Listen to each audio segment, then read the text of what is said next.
Bagi mereka yang sedang mencari jodoh ataupun ingin menghalalkan hubungan, moga Allah memberikan kepada kita satu perasaan mencari sesuatu yang terbaik, bukan yang sempurna. Kerana kesempurnaan itu tidak wujud di sisi manusia.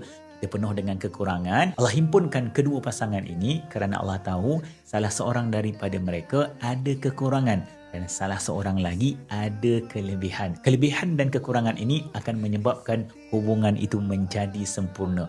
Jangan cari yang sempurna kerana kita akan terlepas sesuatu yang terbaik. Dan moga Allah melapangkan dada kita untuk saling menerima akan kelemahan pasangan kita dan kita menjadi orang yang bersyukur kerana siapa yang ada di sisi kita sekarang, dia adalah yang terbaik buat kita sebenarnya. Dan belum tentu kita boleh menjumpa sebaik apa yang ada di sisi kita sekarang. Moga Allah mudahkan segala urusan dan Allah berikan kemudahan dalam menghalalkan hubungan. Moga Allah berikan kejayaan. Alhamdulillah. Jom, terima kasih kepada Allah.